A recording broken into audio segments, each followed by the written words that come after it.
Hello, wrestling fans. This is Josh from TheSteelCage.com and the Steel Cage Podcast Network, coming to you today from the Marty Jannetty Memorial Podcast Studio in sunny Phoenix, Arizona. Today, I'm going to break down this weekend's SmackDown Live exclusive event Backlash, coming to you from Chicago at the Rosemont Horizon, now known as the Allstate Arena. First up on the card, we have the pre-show match. The Perfect 10, Ty Dillinger versus the former vaudevillain Aiden English. Both of these guys can certainly go, and really this would have been a fun match in NXT like 2 years ago. Neither of these guys, their characters, their motivations, their feuds, has really been fleshed out in any sort of way in the last month or two. I can't say I care too much about this match, and if I'm watching Backlash on a delay, which is quite likely, honestly I'm probably never going to see it, because, frankly, who goes and looks for pre-shows and watches those after the fact? I guess I'll go with Ty Dillinger to take this win, just because he's had some success. Aiden English has been a bit of a laughingstock. I think he needs something to change. I don't think a win right now is the way to do it. It could be, but I don't think they're going to do it. Try not to cry about this one, Aiden English. Try not to cry, please. Speaking of guys without fleshed out storylines or motivations, we also have been told that Luke Harper and Eric Rowan will be facing each other at Backlash. These two guys have been orphaned, essentially, by Bray Wyatt, who has moved on to Raw without them. And they're here kind of just doing the same thing that they were doing before, being kind of creepy, lost, strange people that are hard to associate with. If you've listened to our podcast this week, you know that we mentioned a possible storyline about Eric Rowan becoming a follower of Luke Harper. While this isn't the worst idea I've ever heard, it's not exactly the best one either. Regardless, if one of these guys is going to make it in WWE, it's Harper.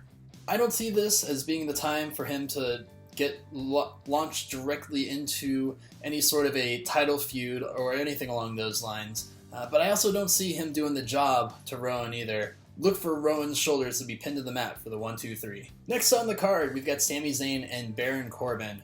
Another not so fleshed out feud. I'm not really sure where this one's going to go, as both of these guys are certainly a level above Harper and Rowan, but neither of them are necessarily right on track to get any sort of a title feud. I'm getting the feeling that a Sami Zayn push is a super slow burn, and so pretty much any hopes of him winning and building up any sort of momentum anytime in the near future is something I'm not counting on. Therefore, I'm going to give this one to Baron Corbin. In a big 6-woman tag team match, we have Naomi, Charlotte Flair, and Becky Lynch facing the Welcoming Committee. I say big, sort of tongue-in-cheek, because they had a contract signing this week on SmackDown Live, a contract signing for a 6-woman tag match with absolutely nothing on the line. Nothing on the line! Like, you could have put James Ellsworth on the line or something, as if that's a prize, but you know what I mean. Something. Anything. Anyways, I have a feeling that the Welcoming Committee is going to win this match, and the winning team, whoever gets the pinfall or submission, is going to be the next in line to face Naomi for her championship. Could it be Natalya? Maybe. It sure as hell isn't going to be Tamina. Ultimately, I guess I would probably put my money on Carmella being the one.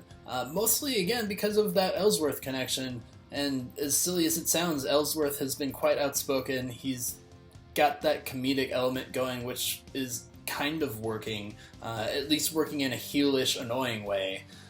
So it is what it is. If we're gonna guess, I'm gonna guess Carmella for this particular win, and we'll see what happens after that. Before I take us into our championship matches, I'll bring us to what very well could be the main event of the night. If it's not, it's certainly the curtain jerker of the night. Shinsuke Nakamura making his WWE in-ring debut outside of NXT, of course, against Dolph Ziggler. A little bit over a year ago, we saw Shinsuke make his WWE debut in NXT at Dallas against Sami Zayn in what ended up being on many people's lists, including my own, the match of the year last year. I've got a feeling that Dolph looked at that match and honestly probably sat down with Shinsuke, and they both watched that match, and they see that as a little bit of inspiration. It's one of those, hey, hold my beer moments, where they want to try and make another match of the year candidate. I know that heading into this, there's that puts a lot of pressure on it.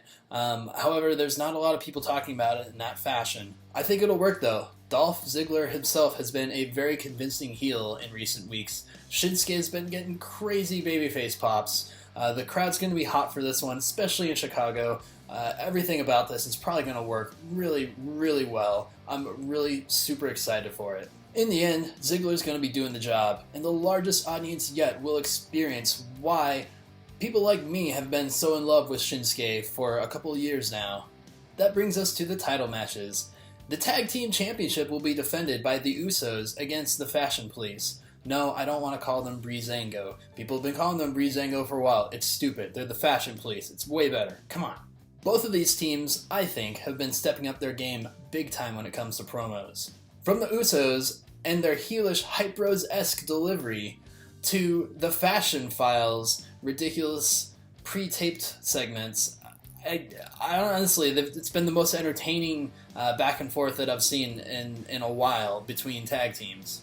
Now this may just be me being way too hopeful, but I think the Fashion Police have a real shot at winning championship gold this Sunday. Breezy and Dango have been working their butts off for years, and honestly they haven't had much to show for it.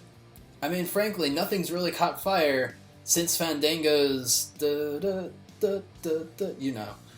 That said, the Fashion Files are hot. Strike while the iron is hot, WWE.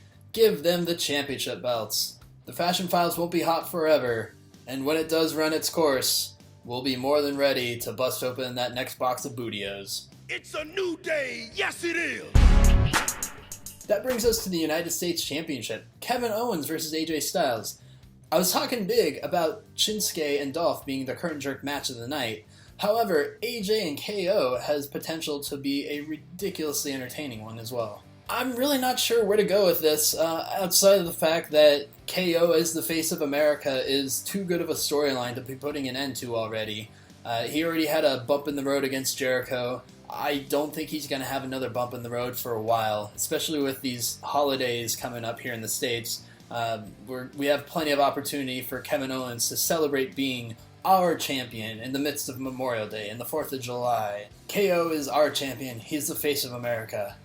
Get used to it, damn it. That brings us to the championship match. Randy Orton defending the WWE Championship against Jinder Mahal in a match that I actually hope is not the main event. It's the first time in a while that I've said, gosh, I hope the main championship isn't highlighted, because honestly, it kind of shouldn't be. We've got a shitty babyface Randy Orton against a really quite disgusting heel in Jinder Mahal. I don't know, I try to look past it, but man, Jinder, when you've got backing like that, all that said, I don't think there's a chance you're winning this, Jinder. You've been hindered. Randy Orton wins, goes on to face Rusev, I guess? Alright guys, I'm getting the go home cue. Thank you for watching, and please leave me some feedback. Let me know what your predictions are for Backlash. If you aren't familiar with our podcast, check us out on iTunes, Stitcher, SoundCloud, any app that you use for podcasts, we're probably there. And if we're not, send me a message and we'll be there. Follow us on Twitter at The Steel Cage. If I'm not live tweeting, somebody will be live tweeting most likely the events this weekend, from the UK Championship to NXT TakeOver Chicago to Backlash itself. Speaking of NXT TakeOver Chicago, check out my other video that I just put together predicting those matches as well. And overall, stay tuned to our YouTube channel for more content. Thanks. Too sweet me, bro.